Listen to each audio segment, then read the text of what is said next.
I mean, some people can drink in safety. I can't, so I don't drink just because it'll always lead me back to the drugs, because I was that guy at rock bottom. I stole, cheated. I was a liar. I take my sobriety really serious today. But running does get in the way of sometimes my recovery too, which is tough because this is an addiction for me for sure. But it's a healthy one. 1, 2, 3, 4.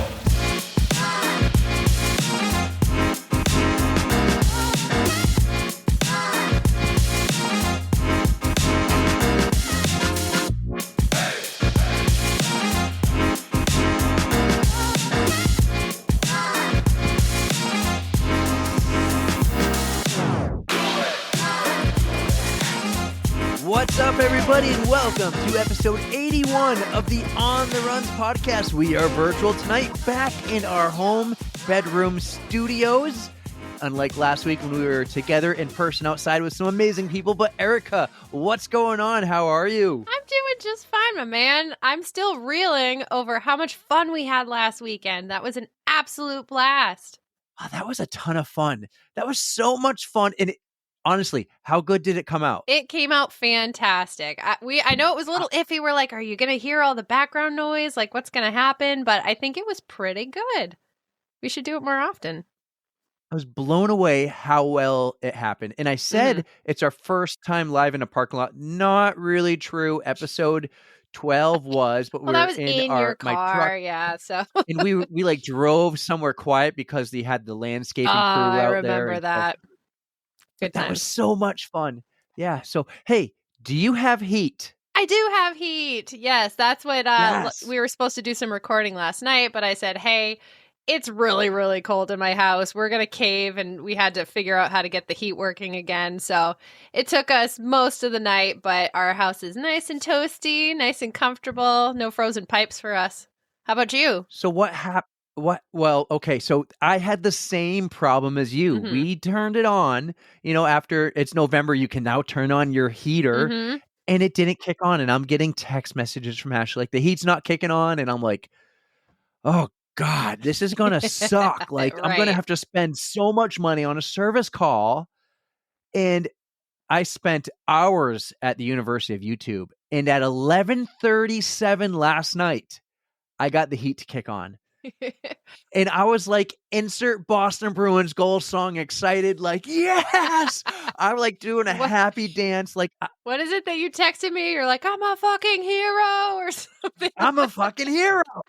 I got a good laugh out of that. I was so excited. You have no clue, Erika. Like, I'm taking this whole furnace apart and I'm Googling things. I'm texting one buddy of mine who works in like commercial furnaces, and eventually he's sleeping because I know he's sleeping because he's not responding. And I found out like there was this sensor. It said like some pressure switch was open. Oh. And I'm Googling what to do with that. And so there's this like switch with a hose that goes to the blower motor. So I take the hose off and you got to clean the hose, and they say if you suck on the hose and you hear a click, okay, that thing's working. So I give it a little suck, and I then pin. I like what with the water hose, how you like will squeeze it so the water doesn't come out anymore. You do that to keep the air in, and I'm pushing down this button, and then all of a sudden it lit flame. I'm like, nice. Yes. So now I know, okay, it's not my gas, it's not this, it's not that. It has to do something with the blower motor. And the fix was a paper clip. And I extended the paper clip about 2 inches and stuck it in this valve and like just did a little right there a bunch of times. Something got cleaned lucky. out all the dirt in there. Yep. Yeah. The valve got lucky. Yep. Next thing you know, it's on. It's firing. And I'm like, we got heat, baby. Nice. Yeah, we had to relight our pilot light, and I think we replaced the filter and did a little bit of maintenance on our own, but it didn't take nearly that long. We had ours up and running by, I think it was like 9:15, 9:30. I was so worried because like I'm traveling next week. When this drops, guys, I'm in Utah, and hopefully I just spent an epic day in Moab at Arches National Park. That's fingers crossed. Yep. The way my travel's working out, I might get to do that. And so I was so nervous about like, okay, I need to get heat. This is going to cost me. I'm like, first thing I thought was a gas valve. I'm like, that's an $800 fix. Oh, I'm like, woof. and you can't do that on your own. You don't want to mess with gas and have your whole house blow up. No kidding. I know. So, Luckily, it but wasn't that. I'm glad it was. we have heat, baby. It was an easier fix than that. Good, good, good. Yes. Yes. How you feeling? Hot, hot, hot. I'm on a high right now, if you can't tell. Like Yeah, because you casually dropped that you just had like a talk with some other podcasters. So are you going to get into that, or are we going to wait? I was asked to be a guest on the podcast, and full disclaimer, my first message was, yes, absolutely. But if you want Erika, that's totally cool. She's much cooler than me, much more Dude, entertaining. you deserve it just as much as I would. So you are equally as awesome.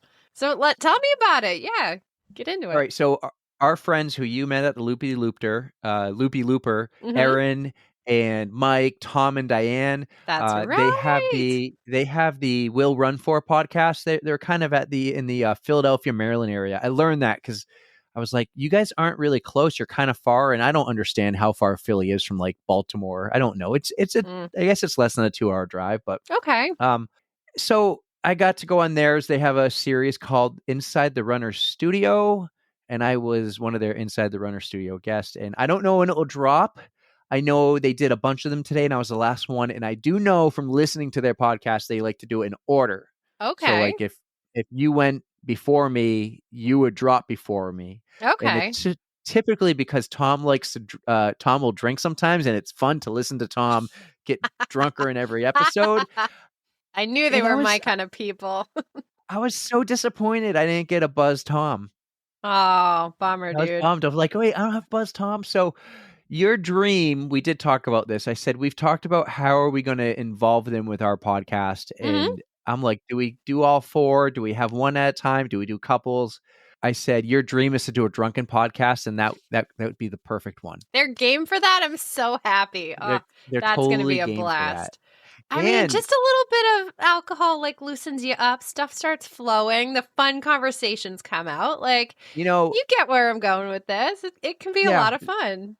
They live in the Philadelphia area, or at least Mike and Aaron do. Mm-hmm. Like, that's a quick flight from Manchester. Oh, yes. Yes, it is. Like, that's a day trip. Like, and fly back drunk on the plane. No, you just, I actually might have offered your spare bedroom for them. I don't know if all 4 you of them are could fit very, very liberal with the spare bedroom offering. Not that I wouldn't do it myself, but I love that you feel so comfortable about Yeah, they're applying for Mount Washington just like I am. No way. Yeah. So what, June? It's open whenever they want it. It's Father's Day weekend, right? I don't know, honestly. But hey, as far as I know, nobody's using it, so it's got their names on it. They're trying to get in, so we could do that. Anyways. So Halloween Scrooge, how was your Halloween night with did you go to like a hibachi place? We did go to hibachi, and you know what? We had pretty much the place to ourselves. It was awesome. We had like a private hibachi show. Like, it was a blast. I haven't done that in a long time. I think I've only gotten hibachi like the full show maybe like once or twice, and I don't know, it's just fun to sit there and they put on the little show with that like the knives and the everything flying and sake bombs, and it was a great time.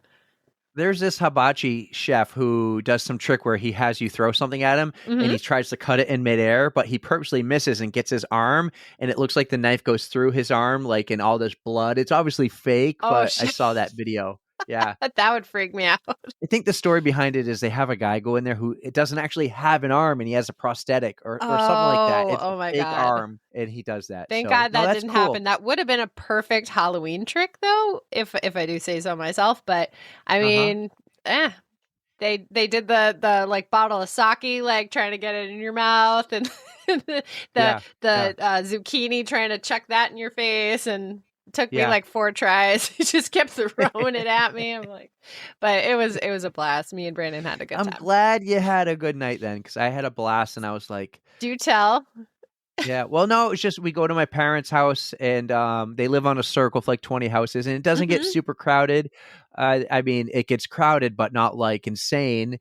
And it's just because you don't have to worry about cars or much at all. And you just Mhm. walk around the circle. It's a half a mile. My watch said we did a mile actually with all the Mm. driveways. Like there's Okay. some long driveways. The kids had a blast. And I posted a really fun reel about it. Like they had a freaking ball. And my mom made one comment that said they loved the decorations more than the candy. Oh, And that really? might not last for long, but it is true. The boys are so freaking fun. And my daughter wanted to be Barbie and everything. And then she Mhm. realized like Halloween weekend that she changed her mind after being Barbie once. She's like, I want to be something scary and bloody and gory. And I'm like, yes, you do. That's right. Very And nice. so she was like some wedding, like like a bride zombie or whatever, you know? Oh, okay. Yeah. I'll give her So, credit for that. It's fun to dress up like that, to be something Yes. outside of the norm, you know? Yeah, absolutely. She was for all year long. She was going to be Wednesday and Wednesday Adams, and then all I of a feel sudden like it was everybody Barbie. was Wednesday, or either Yeah, Wednesday or Barbie. Those were the two popular right, ones. right. So I'm glad she went scary, zombie like, bride. So Definitely. Good stuff. yeah, wow, what an entertaining. I'm still on a high. What an intro. But why don't we get to our guest? Our guest Let's is do it. awesome, and then we can shoot to the outro. So Sounds our good. guest this time is this wicked cool dude who we had no clue about. Dave Bellevue? Beliveau. Dave Beliveau, the photographer. Yeah. he randomly just sent me a message one day and said, you should check this guy out. He has like no pain tolerance. He just keeps going and going. And I look at the picture, and the pictures, it looked like he was carrying a tree up a mountain. And I'm like, Mhm.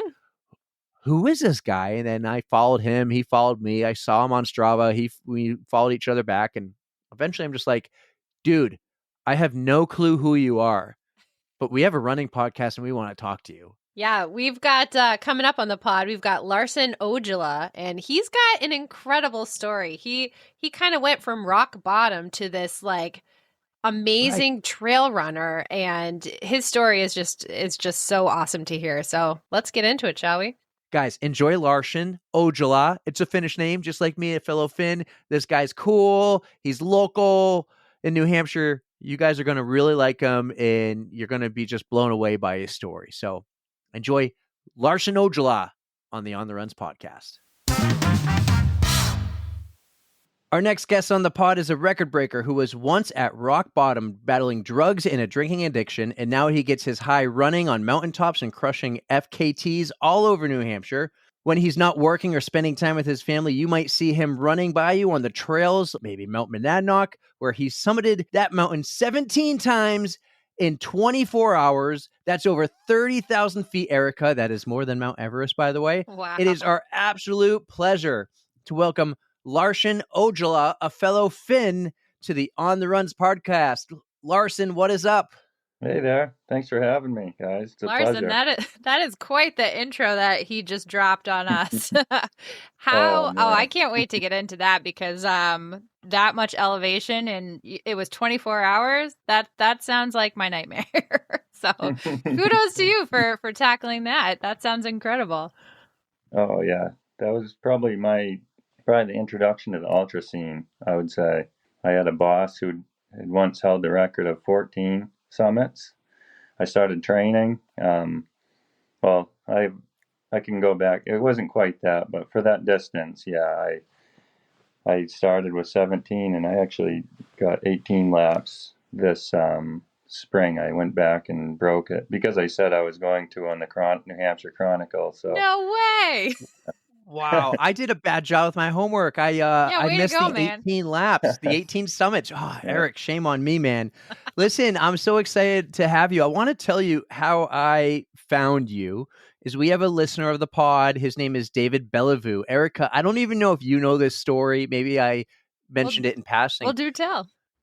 But Larsen, you were at a race. I think you weren't racing. Your wife was. You had a kid on your backpack, and Dave's a photographer, like an amateur photographer, and he's taken a ton of photos. And his buddy apparently was there talking to you, and he just shot me a DM and said, "You need to find this guy and have him on the pod." This was back in like April, maybe May in the spring. I looked you up. I followed you. You followed me. Then I followed your Strava. You followed me back. And here I am doing my 3-mile runs, watching you on Strava, like running across mountaintops and presidential ranges. And I'm just like, Google Larsen Ojala. Who are you? And then I'm like, I have to get you on. So that's how I found you, man. And I'm super excited to have you on the pod. No, I'm really happy to be here. I actually did some digging. I listened to you all a few nights so far with Doozer was on. I enjoyed that. I always enjoy his stuff, so I was pretty excited to see some of the names y'all have gotten on. So it kind of makes me feel like a small fish when you bring people like him around. But He's so cool. Have you been following Ryan for a while? Yeah, and he's so positive. I would hate to see him mad because he's so happy all the time. I kind of feel the same way. Yeah. There's a couple of videos, and I've watched all of his videos where I'm like, okay, I can tell maybe he was angry like 30 minutes ago. And there's the one, remember when he was dating Allie, they biked across the country? There was like the second day on the bike trip, and you could tell they got lost. They hit a dead end. They basically rode their bikes and couldn't go any further because there was this gigantic hole in the road. And you can just tell that Allie was aggravated and he was aggravated. And I'm like, ooh, this is Ryan on the edge is what I'll call it. It was Ryan on the edge. It's when you go, there it is. he's the coolest guy, man. That's so cool. You knew of Doozer. That's awesome. I'm happy that you listened to that one because that is my personal favorite. Even though when I listen, I cringe because I'm like, I fanboyed way too hard. We all have those moments, man. He's a great one. You especially, Erika. Oh, I know. I totally am owning up to that. So Larsen, Eric dropped these bombs already about how awesome you are with all of your mountain excursions. So why don't we go back a little bit and find out what sparked your interest in running these ultras and mountain races and all that stuff? Did you do anything growing up as a kid? What sparked your interest? Yeah, so I'm from New Ipswich, New Hampshire. I live in Rindge. I grew up in a Christian home and with a family of 9. I'm the second oldest. I was homeschooled as well. So yeah, we're from a big like Finnish family. Yeah, I got into a lot of trouble. We can go there at some point, but yeah, I didn't grow up with sports. I was homeschooled. Probably the first athlete out of my whole family that I know about from immediate family from each side sort of kind of broke the family tradition of work all the time as a hobby, and here I am. I pay people to do work on my house so I can run in the mountains. So yeah, that's how it kind of sparked my interest. It was like a whole new world, and I got into, I don't know if we want to go there, but I got into some drugs and alcohol at a young age. We'll definitely go there. I first want to ask though, you're Finn, you're Finnish. How far back does your heritage go? Because I'm a Finn, I'm Finnish as well. I know nothing about Finland besides we have a really good hockey team and Tuukka Rask was Finnish, and that's why I named my dog Tuukka. But I want to go to Finland. I want to see what it is all about and learn about it. How far back does your family heritage go to Finland? Well, my great grandpa was basically born here when he was 1. I was actually born on his 79th birthday.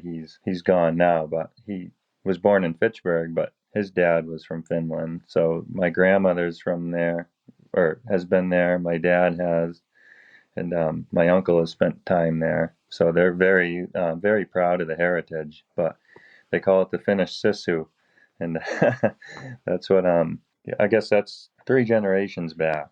So then my wife is more Finnish than myself. My mom was of a different descent, so she's more Russian, German. So I'm only half. They call it Bully Suomalainen.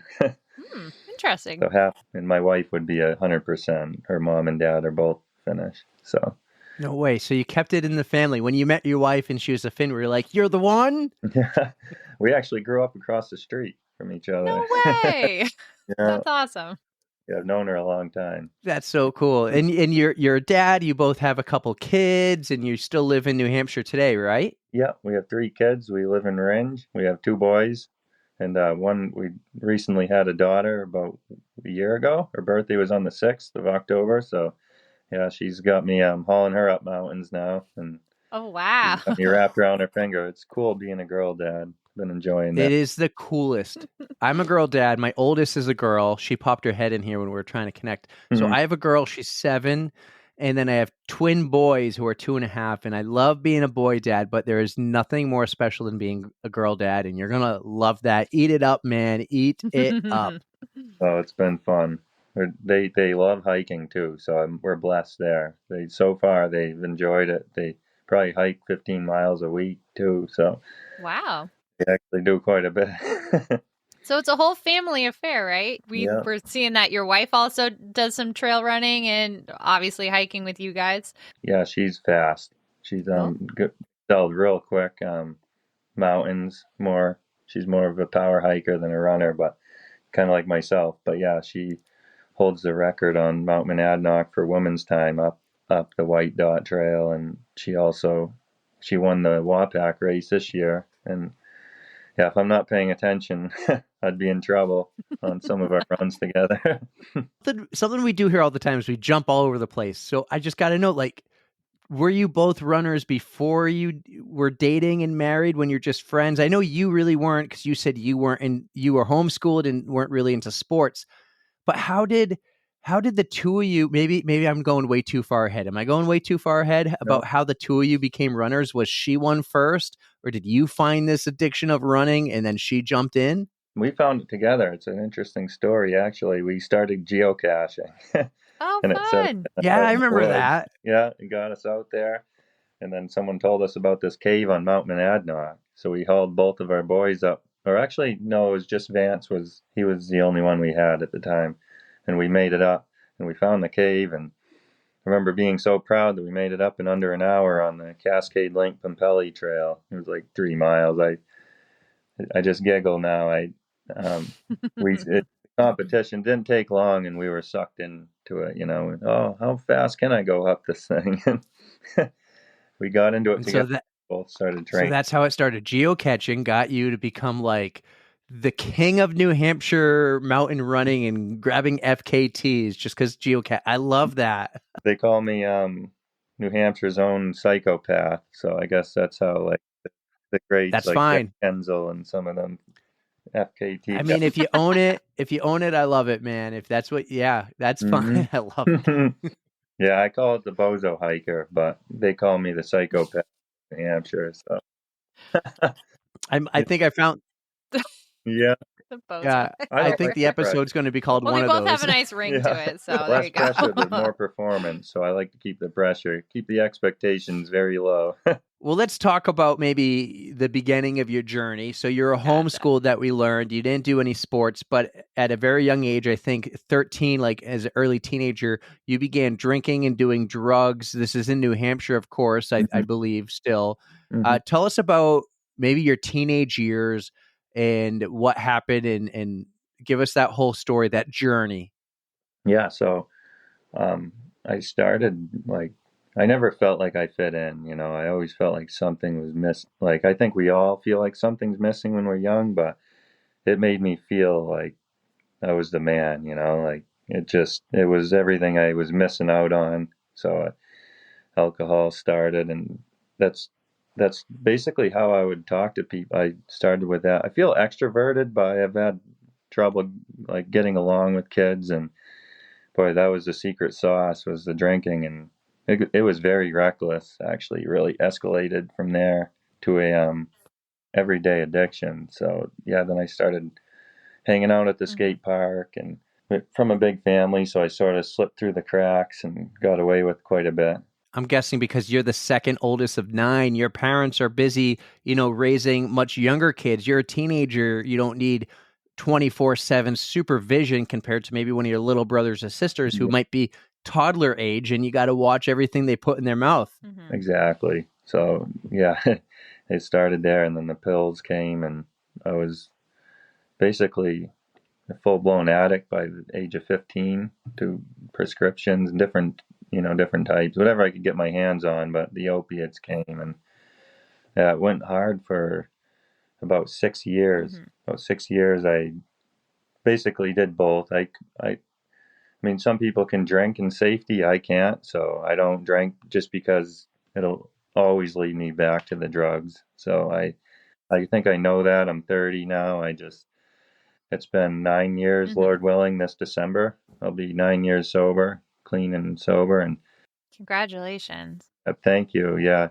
This hobby is very, very helpful for recovery, but I also like go to AA meetings weekly and I speak at rehabs and try to give. That's another reason why I love going on like the New Hampshire Chronicle, now your podcast, and the Massachusetts Chronicle as well with Ted Reinstein. So I like to share my story and let people know there's a better life, because I was that guy at rock bottom. I stole, cheated.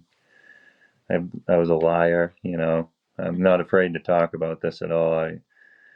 I've seen a lot of deaths. There's been many people I've been, grew up with, and I considered them friends. We went to the same church, and even one of them was like a brother-in-law to me, and he overdosed. So yeah, it's serious. I take my sobriety really serious today, but running does get in the way of sometimes my recovery too, which is tough because this is an addiction for me for sure, but it's a healthy one. I want to go back to when you're a teenager. Like, I'm thinking 13 years old, how do you get your hands on a bunch of beers? Maybe your dad's fridge in the garage or buddies or something, and the drugs. Like, how does that happen at such a young age? I guess the best answer would be you are who your friends are, and I that's what my grandmother used to tell me, and it was true because my parents never drank or did drugs or smoked or anything like that. Or they never, to my knowledge. My dad was a chewer, and that was it. But um, we would take it from my friend's house. We'd go to his dad's and put water in a vodka bottle and replace his vodka with water and take that to the fort that I had built at a young age and drink it. And the pills came from down the skate park, hanging around. It all starts with the drinking and smoking a little weed, and next thing you know, someone has some of this, and like And you're like, yeah, sure, I'll try it because you want to fit in at the yeah. time. It loosens you up, right? Like Yeah, it lowers yeah. your They inhibition, so what you're was just it? kind of like, all Probably right, I'll do Adderall and whatever. And Vyvanse, yeah. 70s, all that stuff, and it started from there, and the opiates came next, and I'm now. It'll be. I never thought I could go a day without anything, and I don't. I see a naturopath doctor. If people need stuff, that's fine, but I abuse anything. I'm an addict, so I don't, and an alcoholic, so I'm like very triggered by like pharmacies, or if like say I broke a leg running, I would have to do as much as I could non-narcotic, find a way, you know. I just I can't control anything. Nothing, Right. it gets out of hand, as you can see with some of my hikes that I've done and my runs. There's never enough, you know. I was gonna say, at what point in your journey did you realize you needed to make the change? Did you wind up like how did you get clean? So I was almost 22. I basically started. I started seeing my wife I was still using pills at the time, prescribed to me, but I was double dosing them and buying them on the street to replace the ones I Oh. and she didn't really know a whole lot about it. I was just smart enough to know that if I didn't clean up, so it wasn't for her, hearsay. She did drop me off at rehab, but I just knew I was sick and tired of being sick and tired, like waking up and snorting a line just to go through my day, for lack of better terms, or Yeah. or just using drugs to not be sick at work. I was in the concrete business. I have been for 16 years now, and rough crowd. And I remember using drugs just to get through my day for years, or at least 6, 7 years I did. And it was just, that was who I was. That was part of my life. There was no running routine. There was like, I had coworkers that did run that inspired me down the road, but like, I don't know how you guys are going to do that, running after a hard day's work, I'm going to go drink some beers and, get high. So that's kind of what that burnt me out. Yeah. And she brought me there. I checked myself into the Phoenix House at the time in Keene, New Hampshire. I went there for 30 days. I remember telling her I'm doing this for me, but, stick around, that'd be great, but I don't blame you if you leave. I was very low point in my life, you know. You were Mhm. dating or were you married at the time? We were dating, yeah. I was I was going on 22, and then I had a visitor, and it was my mom, and then she was with her. So, yeah, here we are.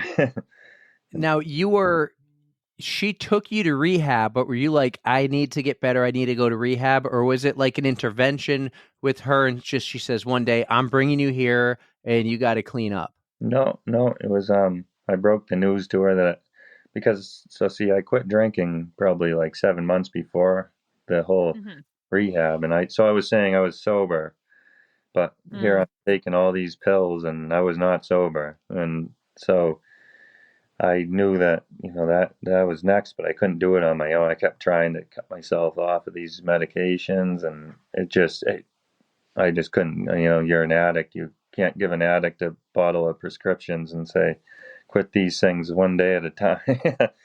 So Mhm. I decided that I needed help, real help to get cleaned up.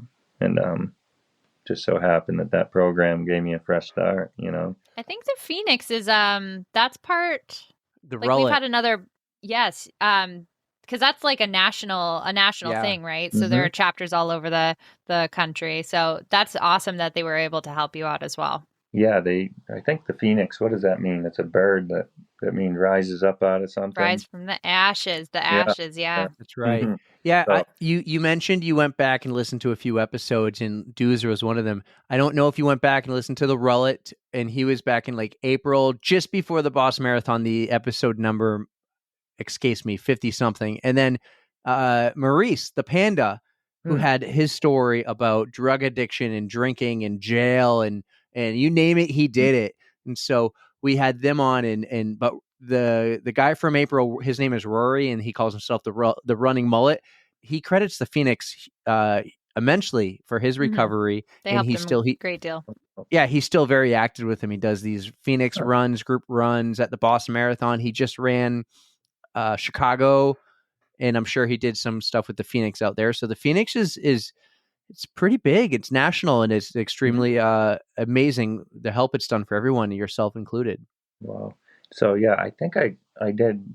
I listened to it and I fell asleep because I'm a podcaster, so I fall asleep and then I pick it up again the next night. Um, Well, I have yeah, that kind of voice. I probably Erica and I probably do that to everybody. Everyone who listening, I they're don't probably hold it like, against anybody. If I I put you to think sleep, then I'm just helping you don't listen do while some driving. no, some recovery overnight.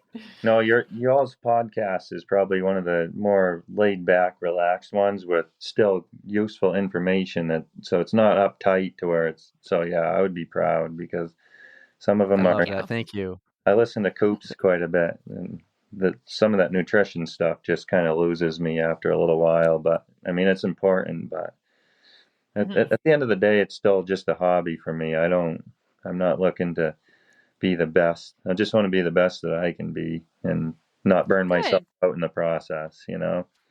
Mhm. Well, let's talk about that. Let's talk about the hobby, man. Eventually, you were looking after you're 22 years old. You just got out of rehab. You're looking for a new adrenaline rush. Was that like, the first thing you wanted to do, or was that further down the line, a couple years later, and you're like, I needed some type of adrenaline high here? Mm.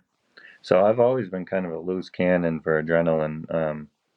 I started pretty much right away. Picked up skydiving. My friend Jay, Oh, he actually hikes now too. But I started going for my license for that, and I've always wanted to do that. My brother did it. yeah, um, it's a good hobby, but it doesn't relax. It doesn't do for me what this does, you know.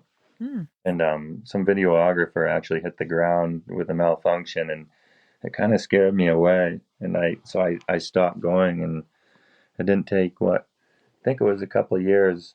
It was a couple of dark years, like just boredom. I turned into a workaholic after that, working as long weeks as I could, long days as I could, and that probably went on for 2 years. And then I found Mm. this, and I was able to get some relief from hiking and running. And I I remember the first few runs that I did, and yeah, it was just push yourself.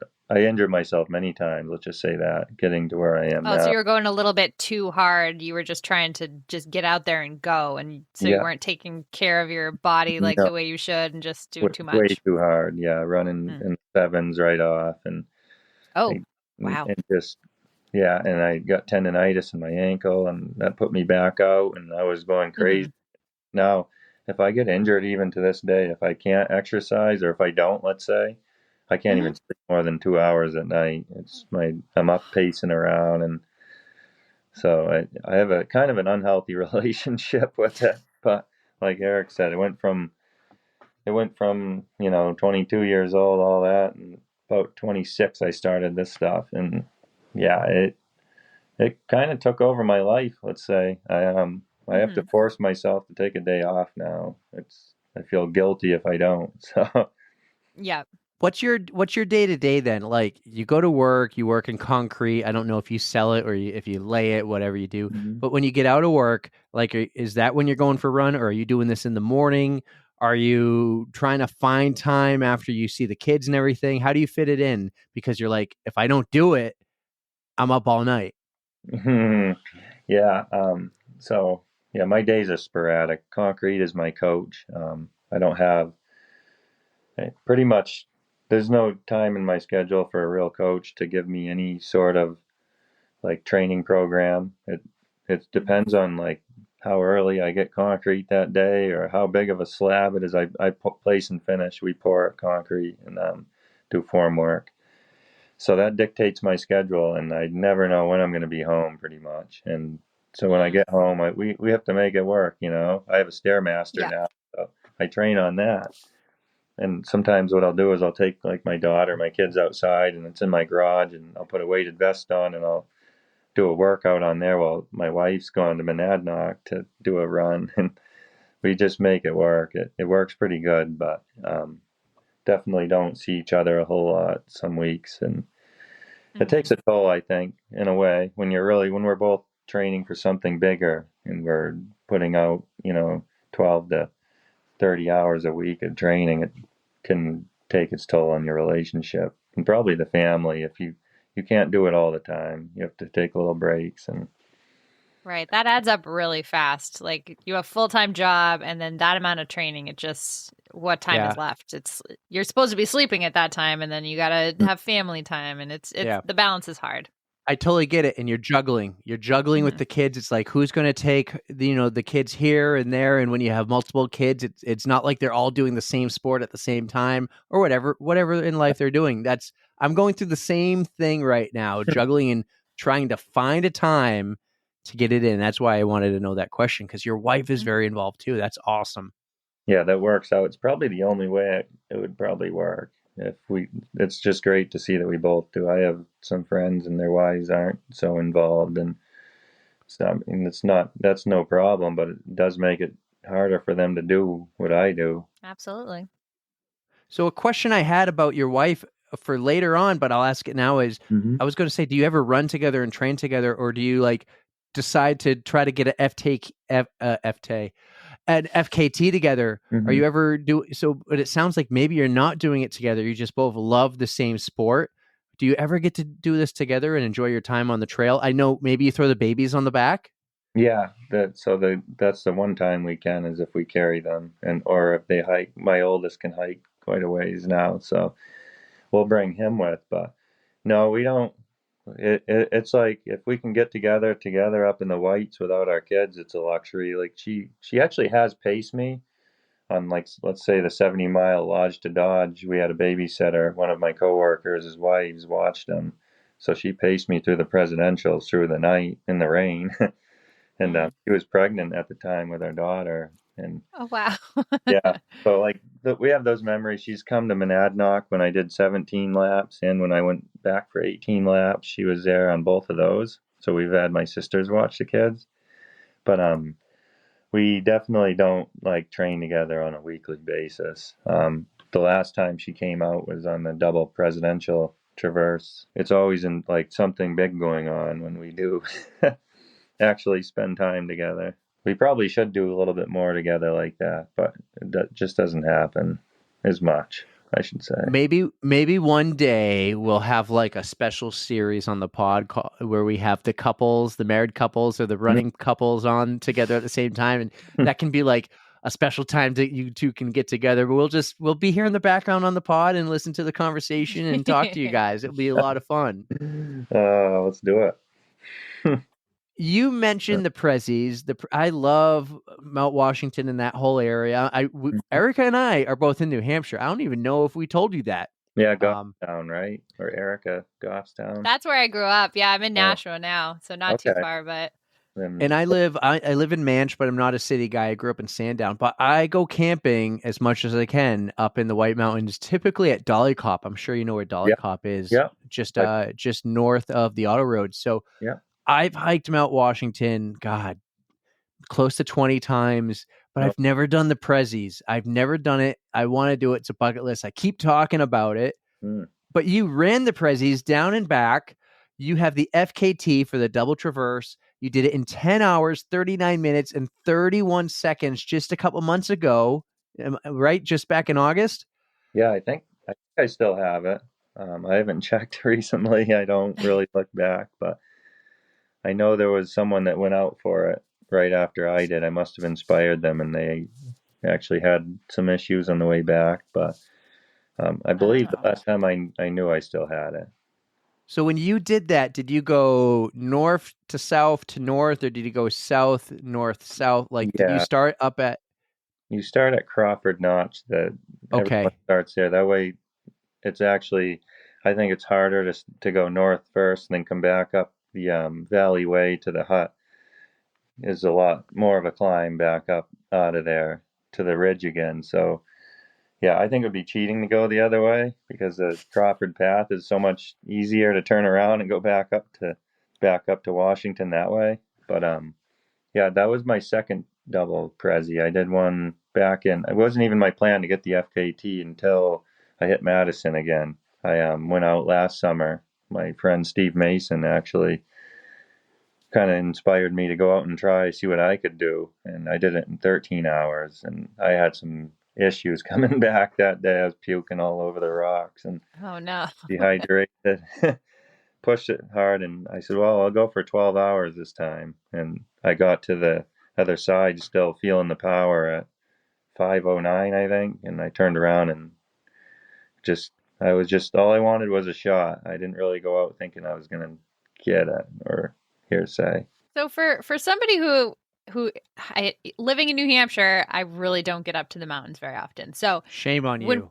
I know. I really need to change this. But if we're talking, so the double traverse, how many miles is that?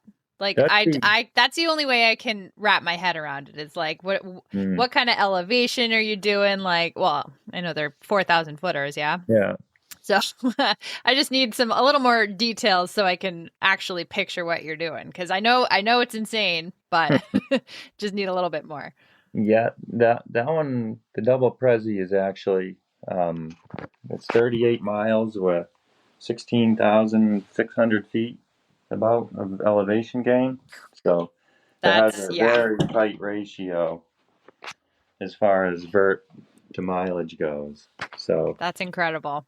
Yeah, it's very technical too. That pretty much everything in the northern presidentials is you can't even hardly run, which I happen to be. Monadnock's very technical, so I felt that helped me kind of maneuver the rocks probably better than most people can.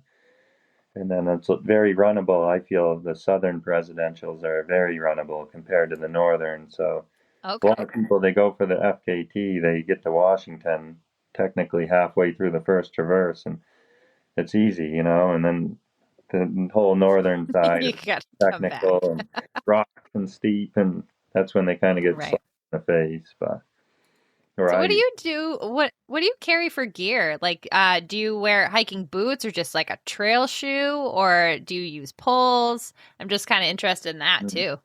Yeah, so I use Black Diamond poles, the ultra light carbon. They're fixed length. They don't snap together, so they're good for the vertical. The running poles are very extremely light, and then I have shoes for every different kind of route. This one I had the VJ Maxes, so for the presidentials I'll wear those. they're awesome grip. And it depends. Like Monadnock, I'll use extremes, and I use Brooks too on the more runnable stuff. Okay. Like if I were to go to the Uncanunics over your way, I would definitely probably wear the Brooks there a little more. It's a little more tame, you know. Ah, That's right in your neck of the woods, Erika. I knew that. Because I'm actually wondering, so you're in Ringe. How far, like, are you like right in the backyard of Monadnock? Like, is it super close where you guys can just go there all the time to train and hike with your kids and stuff? Like, how Yeah, far? I don't know exactly where. It's, yeah. So it's where? it's 15 minutes from the White Oh, Dot, the main headquarters. Yeah, 20, probably 20 nice. minutes. 15 if you're late and speeding, but I Okay. got to ask you, I'm just noticing this now. You moved around a little bit, but I just thought you had like a textured wall. mm, But that's actually a map behind you, like a textured map of the White Mountains or like all of New yeah, England. all of New England. My dad got it for me from the Dublin Cool. Christian school. They were throwing it out, and yeah, we have Mount Monadnock here. All the whites up here, and yeah, That's it's pretty awesome. neat. Do you like mark down where you've been or the trails? We have the friend we've mentioned this friend before, but she's doing all the trails in like New England, and she'll take the maps like yours and she'll Hmm. draw with like a red Sharpie everywhere she's been. Do you do So you do anything like that on there or? this one doesn't really show the trail names. It'll show the peak and the elevation, but it doesn't actually show the trails. So no, not on Yeah, that one. But That's just I an would uh, just awesome art piece. yeah. yeah, I I stick wish to my Strava heat maps for that, but yeah, There those you are go. sweet too. I use those too. I like to explore new things constantly. it looks like, isn't it so cool? It looks like this whole like blood system of all your veins and everything where you've been and where you've gone, the more it gets hotter or it gets white, but then Yeah. you can go and find where people ride or run and what's popular, what's not. Like you might see a very faint line, you'd be like, might not want to go there. Hmm. Only one person's been there, but if it's thick and dark, they've all gone there. So Yeah. Yeah. Sometimes I'll look for the smaller ones too, just to explore a little bit more. But like on Monadnock has more trails that are closed down and used to be than they do that are open trails. And like a lot of the old timers know about it, but they're all over the place there. Mm. And we use the heat maps on that too. But yeah, it's a cool feature. It really is. I just love to look at it and explore. It's pretty cool. Strava has some good stuff too. It can be a bad thing for some people, or if you pay too much attention. I could touch on that too. I mean, it can, if you don't use it for the right reasons, it can be a bad thing for people. Oh. I, Just I another reason people will like criticize you and kind of like Yeah, zoom in and make sure you're doing everything right. And yeah, and I think fitness exercise can bring out the best, but then the worst of people too. And Mhm. I see it in the mountains often where people aren't so nice. And That's so because of unfortunate. competition, we're all competitive in a certain degree. So Right. I just use it for the kudos. I just yeah, give kudos to everybody. Yeah, yeah. You it's exercised today. I'm proud of you.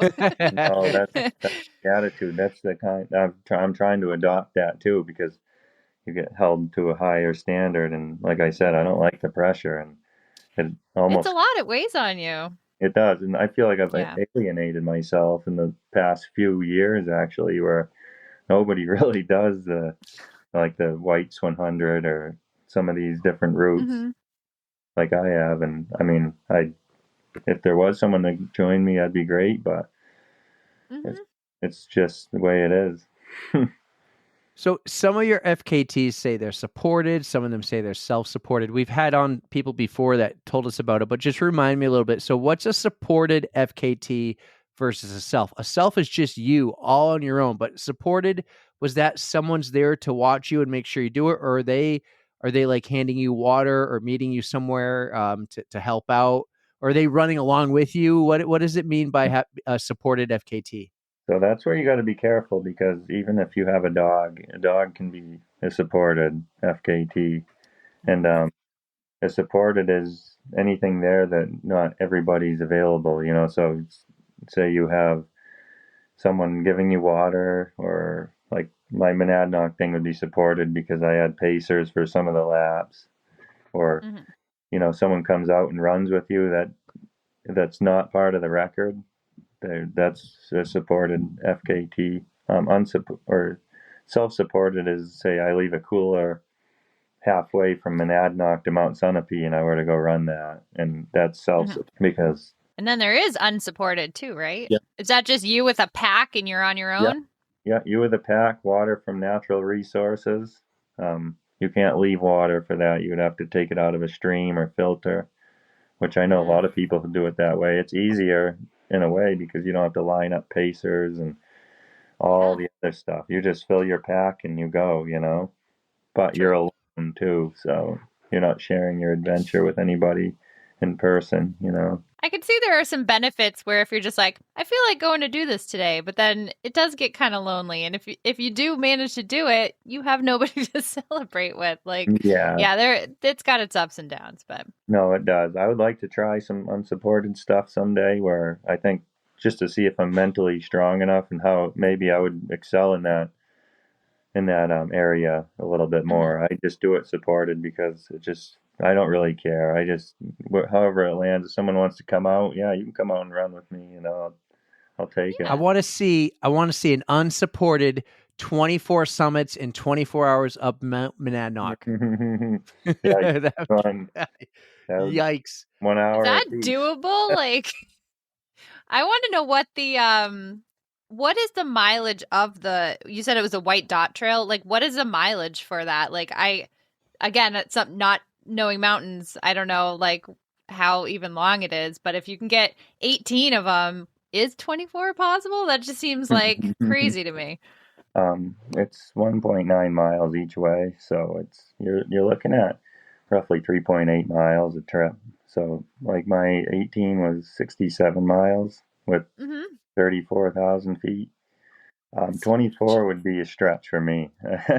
That's a lot. That is. I think it's a stretch for anybody. Yeah. You have the FKT of 18. I think of it as a limitless kind of thing, but the realistic me says maybe if Killian Jornet or Jack Kenzel, some of these guys could have like the mental part down, maybe they can turn around and do it 1 hour a piece. But yeah, that pain cave is something hard to dig yourself out of when you're already in it, though. So I mean, I don't know. Those guys are machines. Like, yeah, well, they're just incredible. So let's jump into the pain cave and let's stay with Mount Monadnock because, as I said in the intro, 17 summits, and then this past summer you did 18. Just kidding.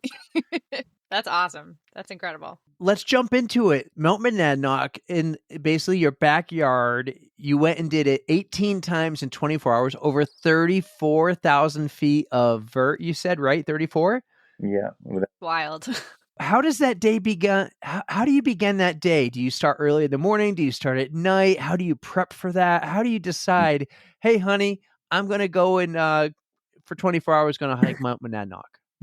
So this last time I did 18. I didn't tell anybody I was going to actually go for it because I'd fallen short. This was a process. I think I had 3 attempts to get 18 just to start with. I started with this goal in general. That was my introduction to the sport of ultra running. So I started with 17, and I didn't know what I was getting into that night. It was my first time through the night. I was puking my brains out.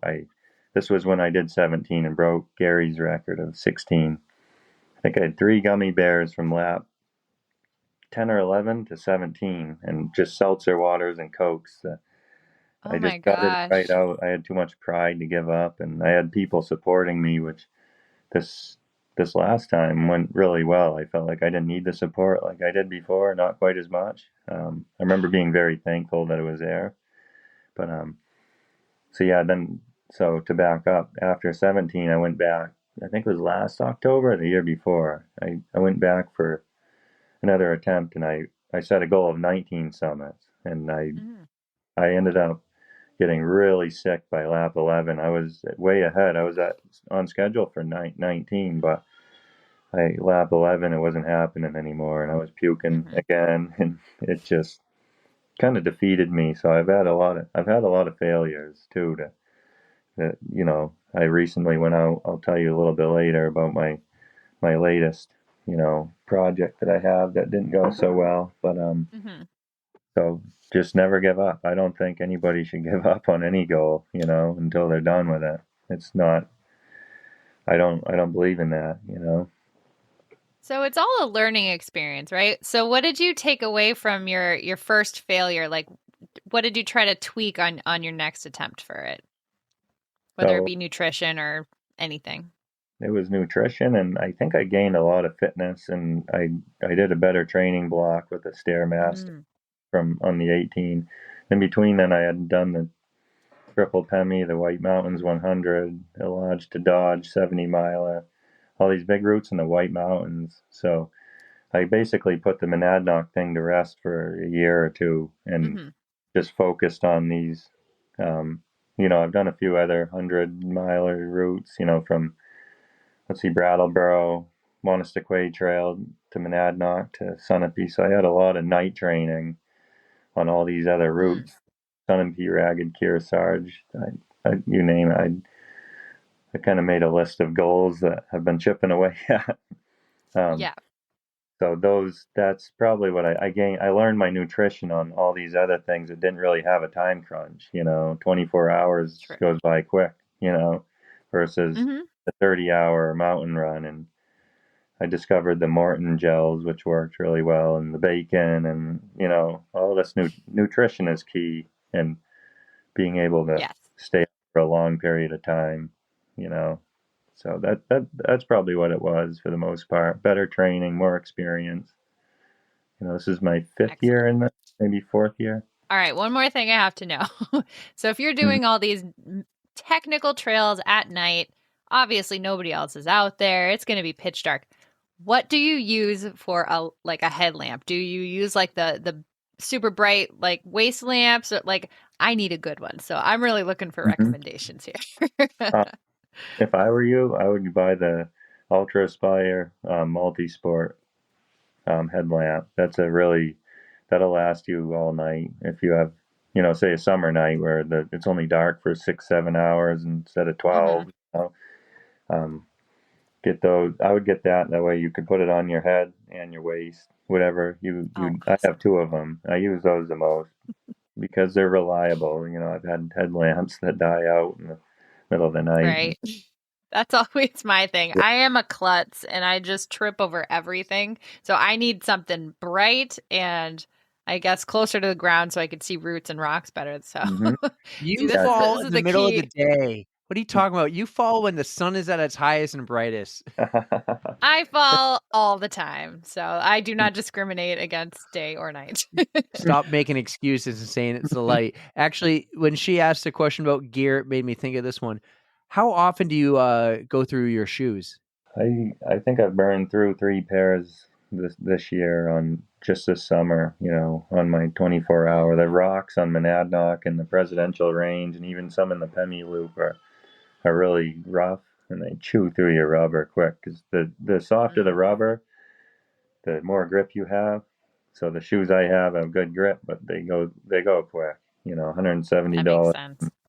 Yeah, it doesn't take 300 miles and they're done. Hmm. All right, back to the like I said, all over the tracks. Back to Oh yeah, Monadnock. all over. I want to go back to maybe where I was starting with that. 18 laps, 1.9 miles each way, so 3.8.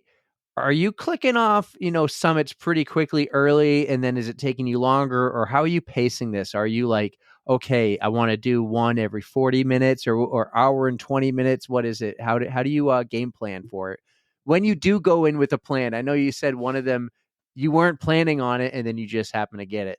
Well, yeah, that was on more of the presidential. I knew I was going to go for it on the 18. I just didn't want to tell anyone because I'd failed so many times.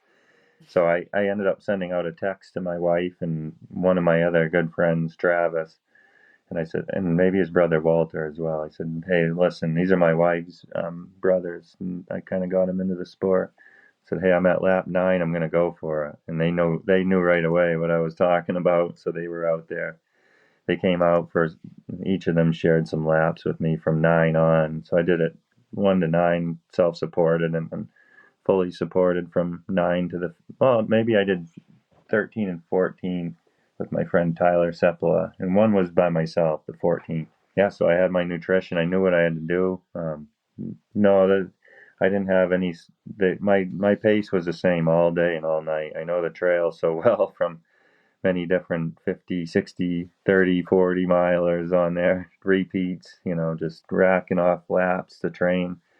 I went about 44 minutes up, it would take me per lap, and 28 minutes, 27 minutes to get down, and then give me a 3-minute turnaround. So I figured if I could probably get 19 laps if I was fully supported and I didn't have to like spend 3 minutes, 4 minutes grabbing new nutrition and filling my waters and heading back. But there wasn't much time to spare. I was just all business all day, no talking to anybody, just rolling along.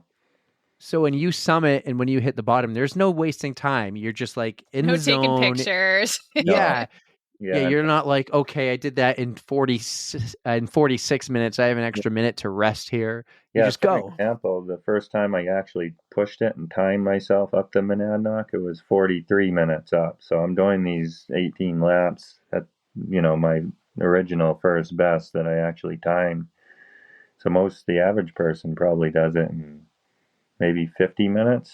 That's probably an average time for someone that's kind of in shape, and decent. Like most runners will do it in 50 minutes for their first lap. And then they're always like, oh, I got 45 minutes up. And then I hear from them, oh, I got sub 40, and it's down. My brother-in-law has, I think, 23:46. He has the time. That's his time up it. And round trip, he did it in 37:40. That'd be Travis. Nuts. Yeah, he's on another level when it comes to speed for sure.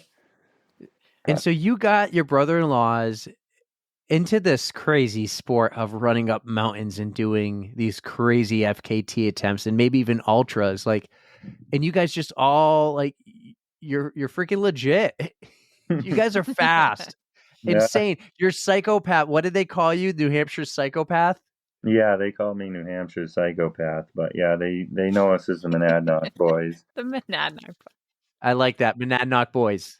I was going to ask about how you choose your pacers. Like what happens if they do if they aren't Anyone keeping up with the crazy pace enough to you do it with want? Be them. like, "Bye, I'm leaving you." Like Yeah, you're just more focused on getting your goal? It's Yeah, anyone crazy enough to do it. Yeah, no, we had pacers that we ended up dropping that day too, but I've been dropped by Jack Kenzel as well, pacing him for his White Mountains 100, and I had him from Pinkham Notch up to the summit, and I actually did it in the time that he said I had to do it in, but it was like a race pace effort for me for a short one, and he was doing 100 miles like this, and so that kind of set the standard in my head, like if they can't keep up, sorry, but we gotta go.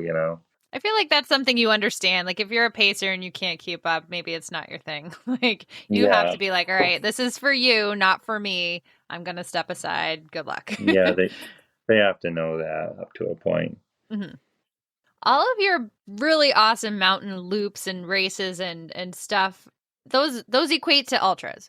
Do you prefer doing the actual ultra distance or is it the mountains that attract you more? That's a good question. I think it's a little bit to do with both. I mean, it could be both. There's something special about being, 60 miles into something, 70 miles with the mountain view and the sunset and the night and then the sunrise in the morning with that kind of mileage on. There's nothing like it. The adrenaline's so high. So I would say ultras and mountains for me, they mix pretty well. You're not going to catch me. You've dabbled in a couple ultras, right? Yeah, I've been in a few. I've only raced actually two ultras, Kilkenny Ridge 50 and the Mid-State 50. So those are the only two races I've done.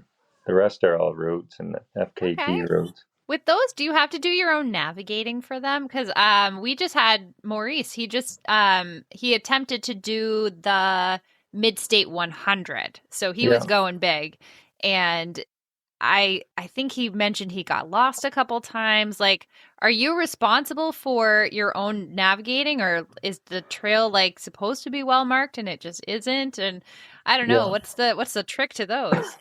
Well, I guess for the most part, most of all mine, I use Gaia when I do need it, and I map it out. But I do so much recon. I hardly ever run a route that I haven't done the whole thing in sections. So I'll go out and do sections, and then when it's race day, Oh, which I call cool. race day, when I go for it, when it's game day, I go and I pretty much I know it all, and I can. Um, there's no question. Hey, was it this way or that way? Most of the time, I know each turn. So That's a good strategy. yeah, I don't like being lost. So I don't blame you. That would make me so nervous being out in the wilderness. Well, me, I'm typically more of a road runner, but I'm starting to hmm get into trails and just I think I would probably freak out and then that would just ruin everything for me. Like it gets into your headspace and I don't yeah. know if I'd be able to recover from getting lost. Like the panic would set in. So Mhm. I Yeah. like your idea of doing the recon first. It's tough too because even if you know the trail, you're up in in the presidential range or even in some of the Pemi Loop, you're following a ridge line of rock, So all it takes is a little bit of fog, and how many stories have we read, in like the book Not Without Peril, up in the White Mountains, all the tragedy that's happened, the people Mhm. can't see and end up going that way instead, and the next thing you know, you're in a boulder field and you're cold and I mean, there's some risk. You can die pretty quick up there. Have you So ever had a scary moment? Have you ever had like a scare or something and you're a little worried, wondering, where am I or where did it go wrong? How do I get back? yeah, mainly in the snow up on the Pemi Loop. I've had a few sketchy moments where like your tracks get covered up with snow or I've Mm. been up there where it's just way too cold, and I've had people. The scariest part is always when someone's with you and you're not so sure that they're going to do well and you're committed to that person. So they say don't go alone, but I don't know. Sometimes I'd rather just go by myself. It can, it, that, another I don't know if you've all read that book. What's The Last Traverse? If you want to read a good Haven't. book, yeah, that's a really good book about two guys who went out into the little haystack in the winter, and one of them was experienced, and the other one wasn't so experienced, and one lived and one died, and yeah, it was a pretty epic book. So if you want some good reading material, I don't know if you two read, but that one got me Mhm. hooked right away. My books are used as a stand for signs, but I Mhm. do tend to try, if I ever read, it's on an airplane or in a I tent love to read. camping. It's funny though, out of all the like I do read a lot of fiction, but if I'm picking up a nonfiction book, I'm really fascinated by books about people who have climbed Everest. And that's Mhm. not something I ever want to do. That's not even close to being like a bucket list item, but I don't know what it is. I'm just fascinated about the whole process of climbing Everest. Like it's just really interesting to me. So I feel like that Yeah. would be right in the same realm. I would enjoy something like that, although it is kind of heartbreaking, the whole premise of the book, but Yeah, and it that's is the what it thing. is. Yeah.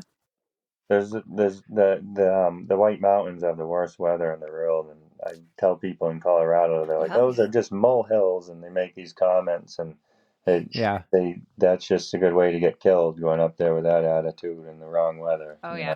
Yeah, they have no clue. I mean, I've been out there. Their mountains are impressive. These aren't hills. Like, there's still a lot of elevation. There's some Yeah. nasty weather up here. We've seen it. Like, it's funny. I don't know if you ski, but I'm a skier. It's funny watching a West Coaster come east to ski. They can't do it. It's either too steep or it's too icy. They're just used to nice, soft snow. So they're Ow. soft and wear hard. That's what it is. They're Yeah. soft, wear hard. We go out there and we love it. Yeah. The elevation might get you, like, but Yeah, definitely.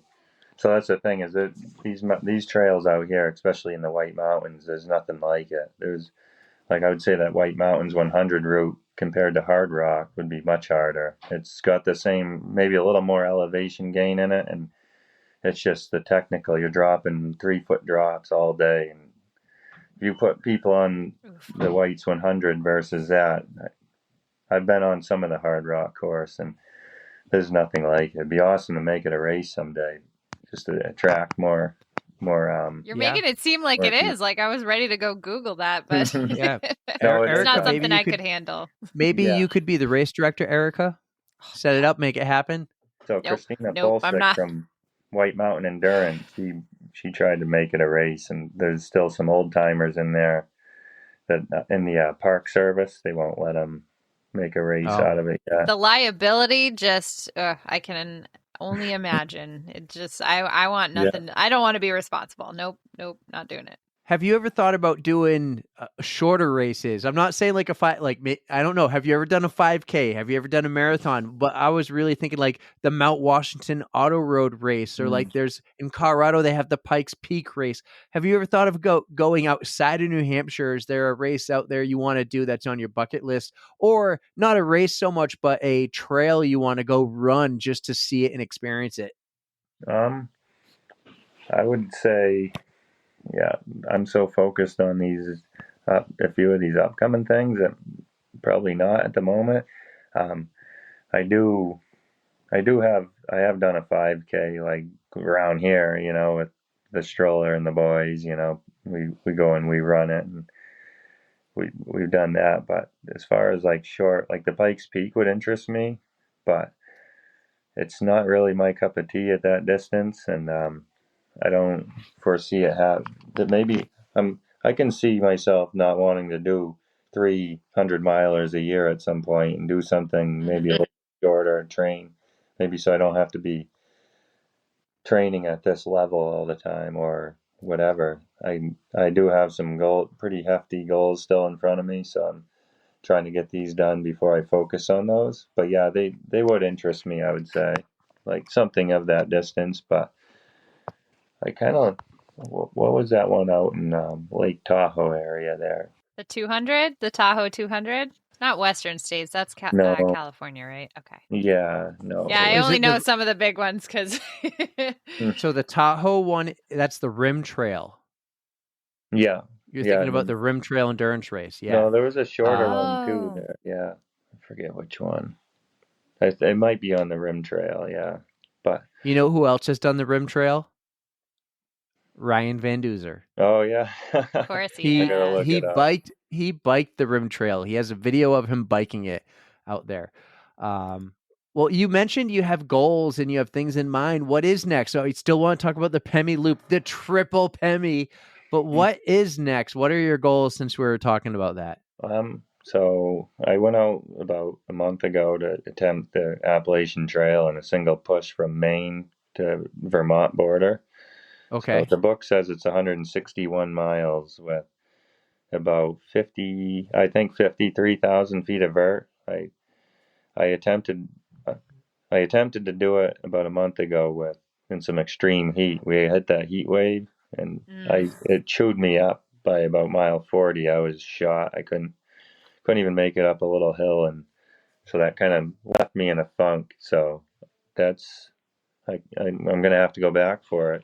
This probably this spring. They're already seeing snow up on the summit, so I'm Gotcha. a little bit burnt out from this year already. I've been doing 30 milers on every weekend almost just to prepare for it. And yeah, right after the double Prezi, I was planning to go, and then my work kind of got in the way now because I own my own small business. My work kind of fluctuates. I get something pushes, and I don't know when it's going to. So everything's so spur of the moment.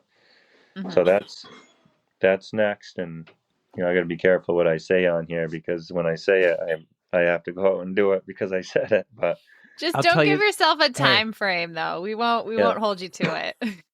Did you ever think about doing the entire Appalachian Trail and going for the FKT on that? Because I think Scott Jurek has it, or maybe he lost it, and I know he went back for it like a year or two ago, and he backed out somewhere in New Hampshire, I think. yeah, so the Ski the White shop, they pace people, and with Andrew Drummond and them, and he actually was basically stopped right before New Hampshire, I believe.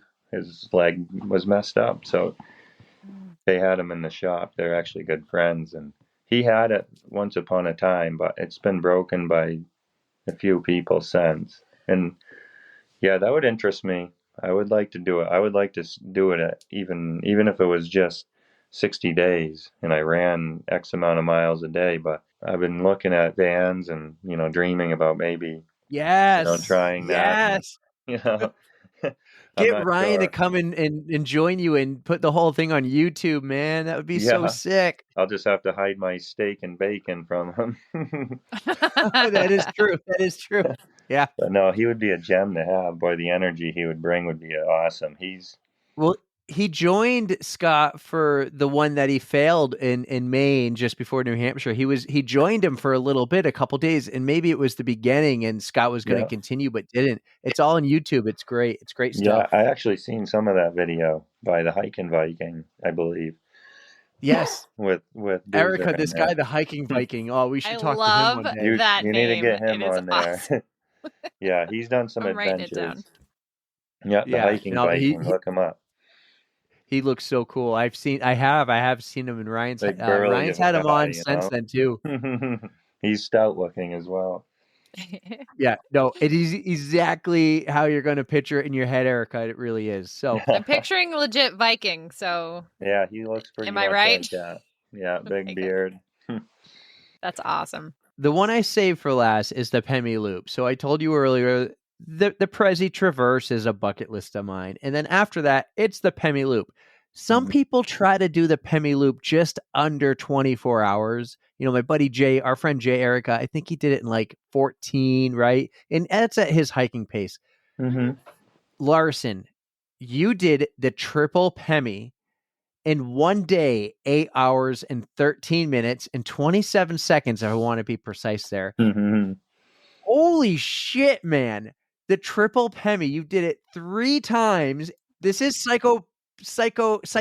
This Yeah. is. You are the New He's Hampshire. the psycho hiker. We're gonna call you the psycho hiker. That was mentally pretty tough. That was probably one of the harder, things I've gone after where I got dragged into it. Not dragged, but so someone brought a good friend of ours, of our family, Brady. He brought me out there. I remember asking him. He's like, "People have done this loop twice," and I'm thinking to myself, "Has anyone done it 3 times?" I asked him, and he just shook his head no, and he didn't happen to be able to No, make because it. that would be crazy. Yeah. So I had a friend. He's from Goffs or Merrimack, but Steve Mason, and he brought me out there he attempted 2. He did 2 double Pemis, and I just think he didn't have the right support maybe on his third loop. We tried to get him to go back, and so he attempted it with me, and he dragged me into it with him. And then something happened with him in the humidity, and he wasn't able to finish. And well, I told him I gave him a hug when I left. I didn't want to leave him, but he headed back to his car, and I headed out for my second loop at the time by myself. And I'm like, well, I said I was going to go and do this thing, so we got to finish it. So I went around and the second loop at night by myself, and I had 2 friends, Travis, the fast one, and then my friend Kyle, both came out for the third loop, and I never felt like I was going to quit if they didn't come, but it was so nice to have them, and we kept them around 10-hour loops, because the recharge at the truck took some time to get my gear going again. So the first one was under 10 hours, the second one was almost 11 hours, and then the third one actually was 10 and a half again. So Very kept it nice. consistent.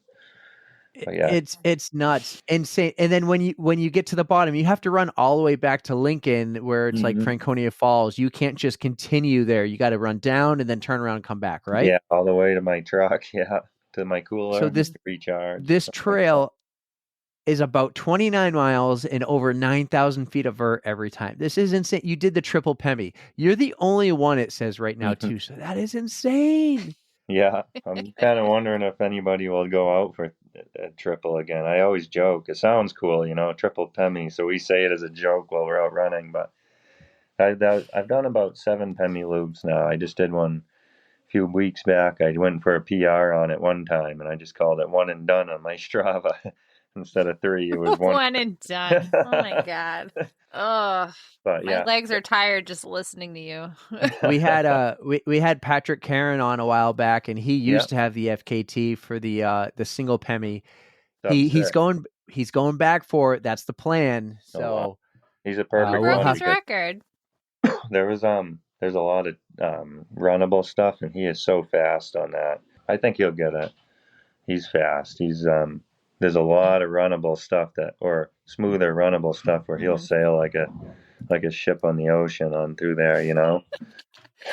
Yeah. He's out It's in impressive. Acadia You know, now, so like there's some mountains out that way he can he can yeah. get some vert. No, I hope he does it. I just ran it in 6:48, and I have a whole new respect for people doing it in 5.5 hours as psycho. I have a few friends who actually have done that in 5.5, and Wow. Yeah. Neither can I. Yeah. Nope, me neither. I'm just going to go at my own pace and enjoy the views. I don't think I'm going to do any psychopathic stuff on the mountains here like you, buddy. Take some time, yeah. Yeah, there's something crazy special about you guys.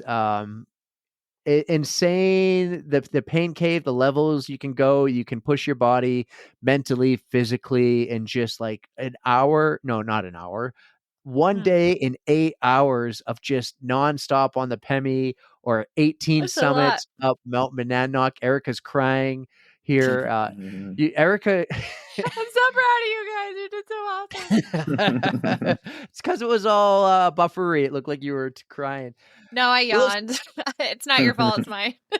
she needs to do her mile. Listen, Larsen, you're such a cool dude.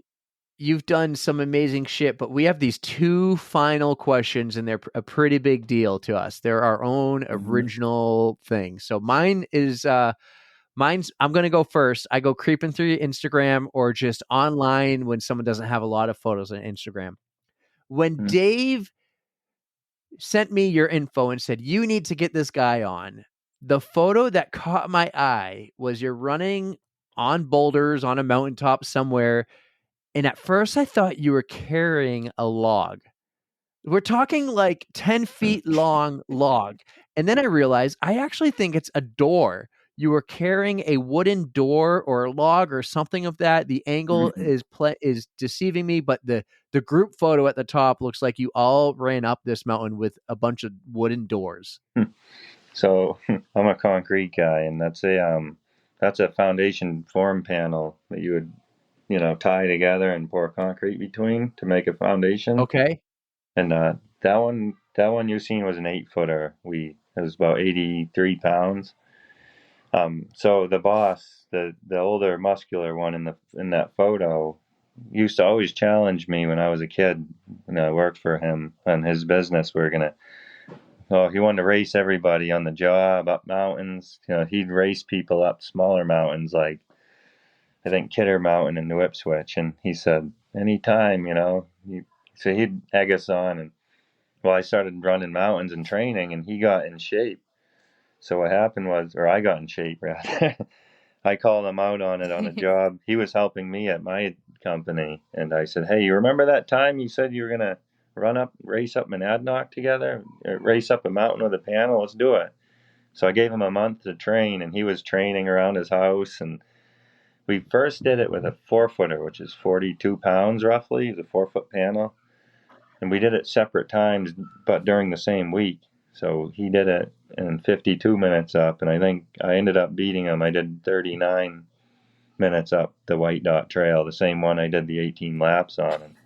And so he decided we're going to up the weight to the 8-footer and see if he stood a chance with that. And so that's when we all we didn't call it a race until him and I got to about halfway, and I started pulling away, and our goal was to go break an hour. I think I did an hour and 2 because I dropped it off the rock face and had to crawl down and grab it. So it's an hour and 2 minutes up. Yeah. So I got him by 6 minutes with that 8-footer, which was very uncomfortable to carry and heavy, but yeah. He had this thing up over his shoulder, I think, and just running up I was like sides, yeah. Then I actually You're a type 2 fun kind of guy, aren't you? Yeah, I'm not afraid. People gave us a lot of weird looks, Well, they're like, what the hell are they doing? Yeah, no, I get it, but I support it. Called a few people up or a few things up, and I've done some rescues. Or just the other night, I had to haul a 66-year-old grandmother off.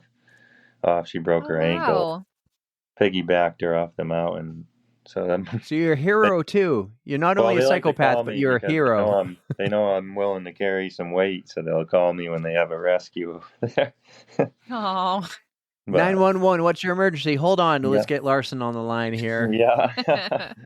So I try to give back. It's all about, helping people out.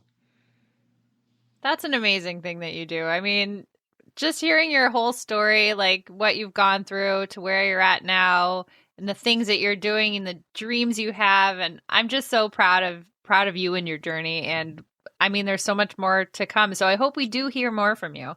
But Thank you. that's not the last we have for you. I still get to ask Mhm. my question. Are you all good, Newt? Did we get everything that you were I'm looking for? good. I just want you to do the whole Appalachian Trail one day and go get that one, Maine Oh to yeah. Georgia. That would be awesome.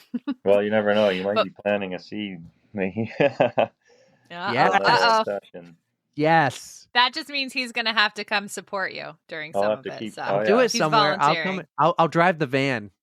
There you go. That's I'll have to support. learn how to run 50 miles a day first. Mm, I know. that's I do have a lot of respect for Carell Savvy and what he did it in 53 or 43 days, I believe. Actually, no, it's 41 now. 41 and a half days. So he's kind of got a mark set pretty high. Like Wow. that's My impressive. mind is blown. Just all Yeah. of this mountain talk. Oh, A lot I of think respect for you it's guys. only going to be a matter of time. You're going to be switching from roads to trails. That's just what people do. Most I'm road working runners. on it. It's so It's I fun. just just a need to matter of not time. fall Erica's. anymore. Yeah. Yeah. It's just a matter of time before she becomes a psychopath. Yeah. No, there's Oh, so I'm much already room. there. I'm just That's yeah. what if you ask Courtney DeWalter, she'll tell you that there's so many more variables to improve with ultras and trail running versus a Oh road. yeah. There's so much competition on those roads, and there's not that hmm much out here on the trails, really. Something to It's think battling about. yourself. That's what you're Yeah, doing. You're just mentally trying to get through. I So think I think I love there's how you much drop her. more. She's my favorite. Oh, she's the beast. She's the goat, no doubt. One of my Love favorites it. One too. Love it. day, Yes. Eham. Fingers crossed. All Yeah. right. So my last question for you. We have a Spotify playlist and we like to invite our guests to add a song. It could be something inspiring or just anything you're grooving to at the moment. I imagine like when you're out in nature, you're just soaking in the sounds of your surroundings. So I don't know if you actually listen to anything while you hike and run, but just any song you're feeling at the moment. Would you like to add a song? Well, I usually like classic country. I'm not much of a song guy. I don't wear earbuds or anything on a run. I'm kind of a mental case that likes it all. Mhm. I do play music now and then, but probably Time Passages would be my probably favorite song. To like maybe that would pump me up. Say who's that by? Yeah. So Awesome. Time Passages yeah, by yeah, Al yeah. Stewart. I was Does about that to sound say right? Rod Al Stewart, Stewart. but yeah. I Perfect. We got I it. can't believe we didn't ask you like what you listen to or anything at all when you're running, but you don't. You're pushing through that mental barrier, dude. Dude, you're so cool. You're so cool. You're such a badass. You're a New Hampshire Hardcore. badass, man. The New Hampshire psychopath, or what was the nickname you gave yourself? The So bozo, or hiker. the I'd say I'm nothing special. That's right. Well, man, you are you're doing some cool things out there running, and you have been through so much in your life at such a young age, doing you were doing drugs and drinking, and then you were Turned in it it around. your entire teenage years, and you knew you needed help. You went to the Phoenix. You go to AA meetings. You talk. You do New Hampshire Chronicle. You're doing everything right. You're getting your story out there, and you're out there running, getting that adrenaline and that high. So I'm pumped up that we got to have you on here, man. Thank you, Dave, for giving me for sending Larsen to me, man. This is so cool. He was what a freaking get. What a Yeah, get, man. you wouldn't believe how many are out there that run ultras that are just like me. A lot of people have come out and said, "Hey, I don't really share this, but people, even more famous people, that I'm a recovering addict or alcoholic too, or I've inspired others to clean up." And Yeah, the sport attracts those types. So I guess it might be the adrenaline and the crazies, and then there's the normal one. Well, I thank you for being so honest with us and for sharing your story, because you never know who this could help. Like, it could change somebody's outlook and turn them around and inspire them to go to rehab and try to just get out of the dark place like you did. So I'm very, very glad that you came here to talk to us today. Thanks We for really having me. appreciate it. It's been a pleasure. It's been a lot of fun.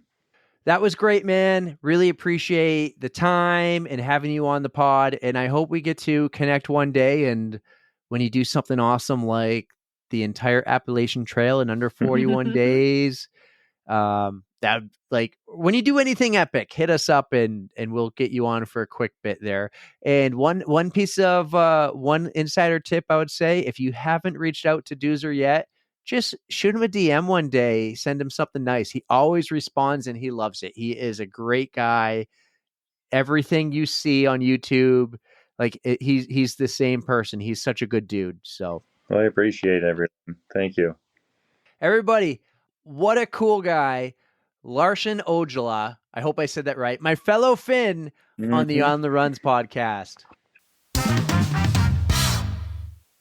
All right, Larsen, thank you so much for coming on and sharing with us. You are just incredible, and I cannot wait to see what's next for you, all those FKTs, and I swear he can get at least one more pass up Monadnock.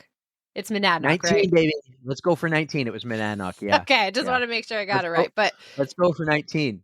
That was the first time Riverside, the platform we use, has been put to the test because it didn't upload to the next day. oh wow, usually it's me that's messed up with all the Riverside Right. stuff, but Right. And it's funny, we're trying things and I'm like, dude, this is cool. It's a test for me and I'm going to see how things work. And when he went to work the next day, he goes, the second I crossed this town line and went to Amherst, boom, uploaded. oh wow. It all depends on the service, I guess. But yeah, Yeah, Larsen, no. you are a cool dude, and just keep doing what you're doing. You are doing awesome things. Yeah. And keep it up, man. Holy moly, carrying those concrete like door frames or whatever. That's not Dude's for the faint insane. of heart I know. or the weak of Oh. arm. Anyways, I need to tell you one more thing. I'm still on a high. Yes. What do you got? What do you got? Thursday weddings are the best. Who got married again? I forget. Dave Flynn. Do you remember Dave Flynn? I do. I do. Dave Flynn got married on a Thursday evening, and it was awesome. It was the greatest thing ever. Didn't ruin our weekend. Didn't have to like get babysitters to like, drive your kids to things like cheerleading and all that. And it was the most beautiful. It was that Thursday before we met up with Patrick, right? Mhm. We had 3 days of like summer weather in October. Right. And I just want to say, so beautiful. it's clutch. The guy saved probably 25% on the venue and everything. I just left work a little early. I took Friday off. You know what I did on Friday, actually? I do know what you did on Friday because you tried to get me to do it too. I'm going to get you to do it. It's going to be like, that will be like your Christmas gift or something, or maybe your birthday gift. I'll try it at that point. But so on Friday, I actually took a legit sick day. I was not feeling well at all. My cold had traveled from my head to my chest. I was getting no sleep. And I tell you, I'm like, I don't know how Saturday is going to go. I'm not feeling my best at all. And you're like, well, you know what you could do? You could go and get a drip.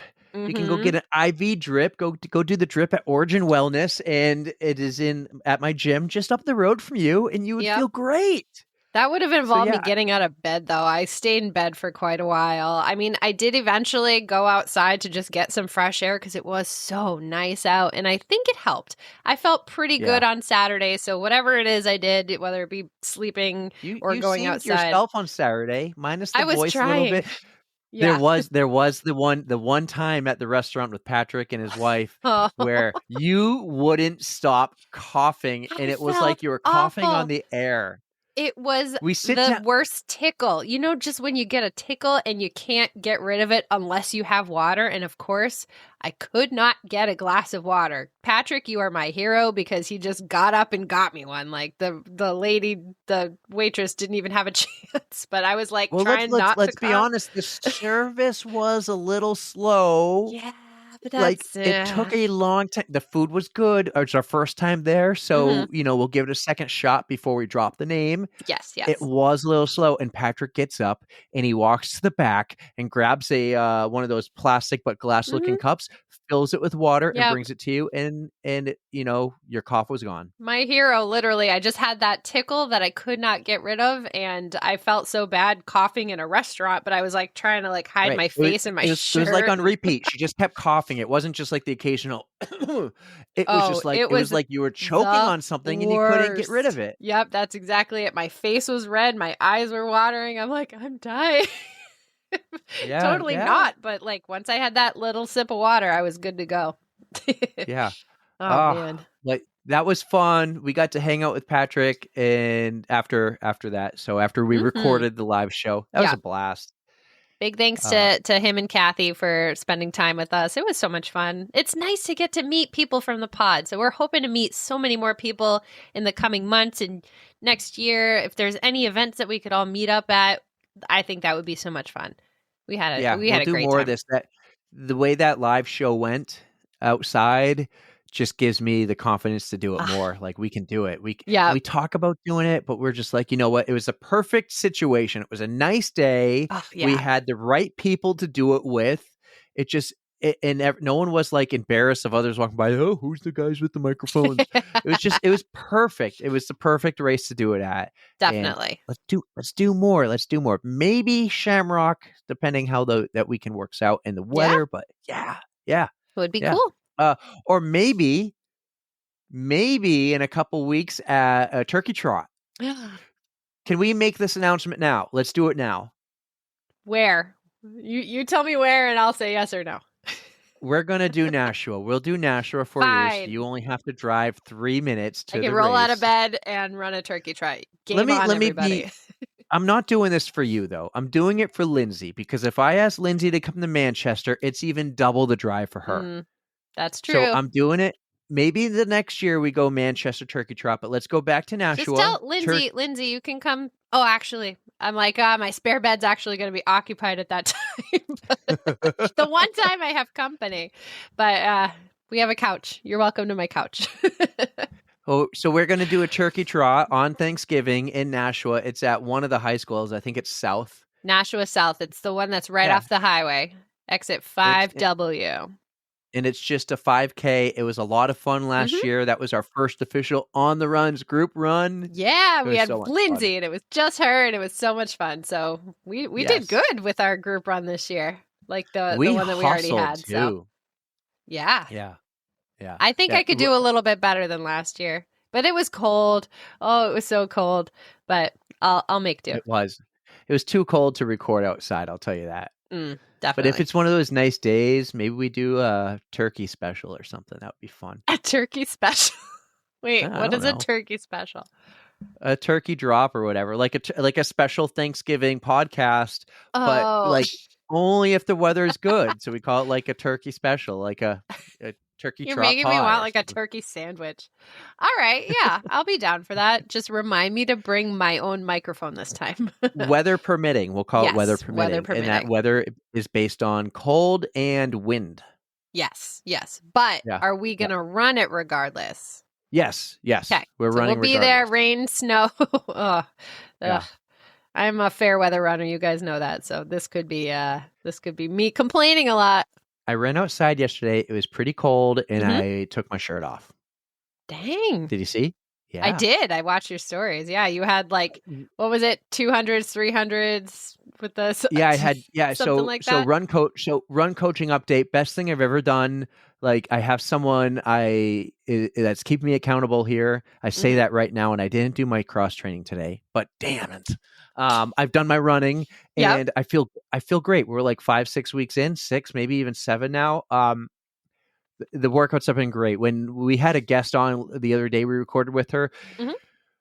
when Coach hears what we said about her, she's going to be like, "Oh, you're going to die this week. You work out, you're going to die." But So take worth advantage of it. all the easier workouts until then. I love the workouts and I love the run she's giving. And I run out the door and I know what I'm doing. Good. Like, there's no question about it. There's no like, do I go left? Do I go right? Like, what am I going to run hard? Am I going to not? I know what I'm doing and I'm starting to feel really great. Awesome. Like now she's like, let's find your first race. Let's find it soon. Actually, she hasn't said that. We just talked about like, let's start without a race in mind. Shamrock Half, I guess, is the next big one. So Mhm. I love it. Nicole she's saving my life. Excellent. I'm I'm so getting happy to back hear in the that. groove. Good for Getting back you, in the dude. groove. Yeah. Right Yeah. on. I'm excited. I'm on a high. It is late, and thank you for doing this a couple days early because when everyone's listening, I am in Utah, Mhm. in the middle of nowhere. Google Price, Utah. That's where I will be. I'll It's about check an it out. hour and a half north of Moab. So, with any free time, I'm going to Moab.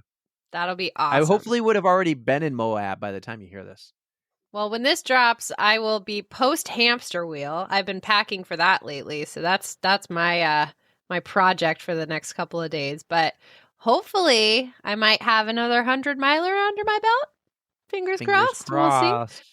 I will bring my microphone on my trip. Mm-hmm. And if there's a night we're feeling about recording or just going live and you want to tell everyone how epic or awful Hamster Wheel was, let's do it. Well, I can already tell you it's not going to be awful. The weather's looking decent. It's not going to be super freezing cold. There's no rain in the forecast, knock on wood. And I'm going to have my buddies Karen and Rachel next to me, and we're all going to go big. So maybe not 100-mile big, but we're going big. We're going to have a blast. And Hamster Wheel, you were there last year. Like, you know how fun it is. They have live bands that come out. They had the movies. They had the movies. I mean, there's just so much to do, and we're going to set up a nice camp, hopefully stay warm. And yeah, I'll hopefully have some good news and good stories to share with you guys later. You know, one other weird thing that's been happening to me, and I think I finally deactivated it, but for some reason, I think like our Facebook page turned off or something, and everything I was posting on the OTR page was posting on my personal Facebook page. Did you notice this? Like, I would post I saw in the you were story, or posting I'd post things. I didn't know I was because I don't use Facebook. I don't That's use Facebook. I never crazy. go on.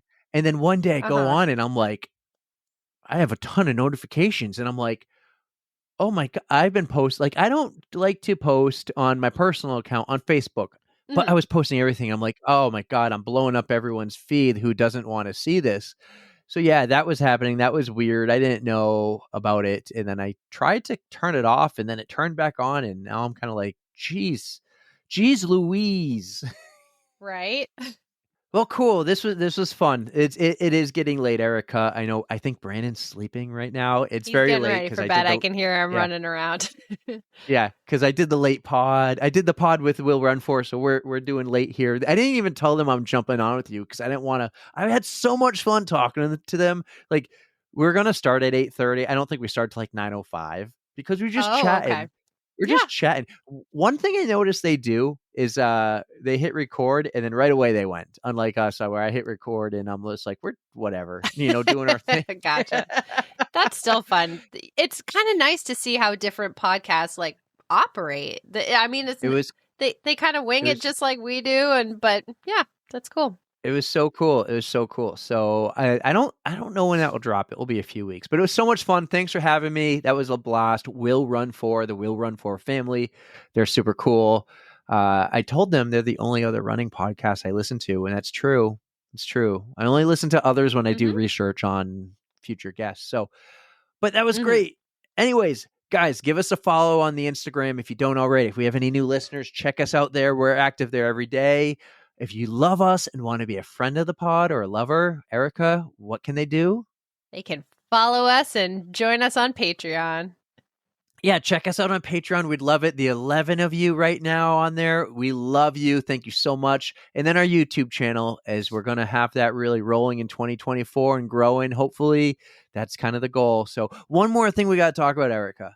Boston Run Show. I want to put this on everybody's radar. So coming up on January 27th and 28th, we have the Boston Run Show. That's going to be down at the Boston Heinz Convention Center. And our very own Mary McManus is an ambassador for the Run Show this year. So if you want to go get tickets, I mean, we got tickets using her link. So you guys should go get tickets using her link. You can use code MMcManus. That's MMCMANUS. M. McManus. So get your tickets, come down and join us. I mean, they're going to have all kinds of brands there. It's going to be a blast. And they even have a whole bunch of guests that are going to be there, including our very own Laura Green and Dave McGilvray are going to be there. So, including Kelly Roberts too. So, I want to meet Kelly Roberts again. So, we're going to have some work to do when we go down there. So, Kelly said she would come on the pod. She did. Yes. She did. We'll see if we can make it happen.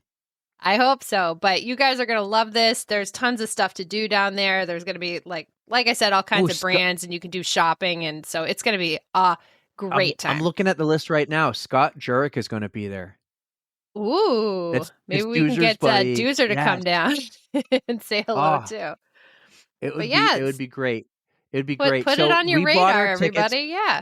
Yeah, we bought our tickets. It would be fun if we could, a few of us all go together. I'll go to Boston together. Maybe we take the train in or something. So use her code MMcManus. I will make a post about it sometime during the week. I will, I'll probably do it like now and schedule it. I love that I can schedule posts now. I just need to do better at staying on top of it. Yes. So what a fun last couple of weeks we've had. We got a few more awesome weeks for this year. We are kind of taking December off, but not really. We'll still have drops as long as I get to work on the best of. Some drops and a couple more interviews. So we're scheduling it. The interviews for sure. Yes. If you guys have a favorite episode or a favorite story from an episode, send it to me. And because we did a lot this year, we've dropped a new episode every week but one. So last year, I picked 8 stories, but 8 was like a third of our podcast, interviews. This year, different story. Well, let's see. We got Laura Green in there. We got Aaron Azar. We got Brittany Charbonneau. Those are some top 3s for me. Let's go. Even like the Lindsay story. What did Lindsay have? And I was like, wait, you got to go back to that. Like, holy shit, you had a blood clot that was 4 inches long or whatever it was. Like that. My God, I forgot about that. Yep. We had some great times. As we're just talking about Mary, the whole, you better get a pair of shoes. Yep. Yeah. Just wanting to run Boston. So much good stuff. I'm going to feel bad if I leave anyone out. Well, we're going to have 2 best ofs maybe? So we'll try to do our best and really encompass what we're about, It'll kind of be like the best of breast cancer month, where I did a couple little stories from each one of last year. So, yeah. Awesome. Well, I will try to rack my brain as to some of my favorites. So maybe you should do an Instagram post about that too, like where they can submit a nice suggestion for you. I like it. It's a start. I like it a lot, Erika. I like it a lot. And in December, maybe we finally work on our Code Brown commandments. Oh my God. I know. Yeah. We talk about so many cool things. And, in one ear, out the other. Well, it stays in the head, but it's in a back room until I can go back in there and work on another project. So get it out. We'll see. All right. Erika, you're the best. I love you. Thank you for doing this. As I've said a lot in the beginning and maybe haven't said enough lately, you are freaking awesome. You are freaking awesome. We wouldn't be here without you, man, because I don't know how to do anything. So thankfully you graduated from the University of YouTube and you have passed with flying colors. Yes. Thank you, YouTube, for teaching me how to turn the heat back on. So with that said, now that we are warm and toasty, Erika, take us home. Everybody stay warm. You know we love you. And don't forget to stretch. 3, 2, 1.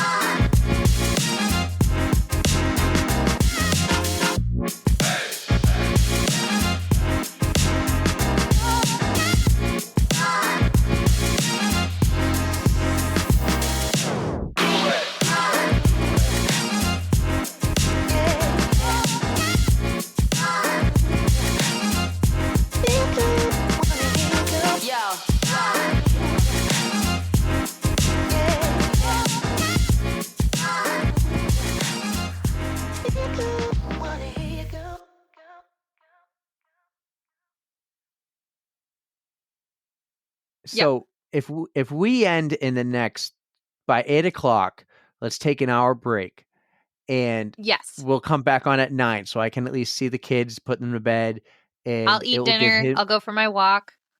right. So we'll That sounds shoot good. to end this. We'll shoot to end this by 8, and then we'll come back at 9. Yeah. You got it, dude. Yeah.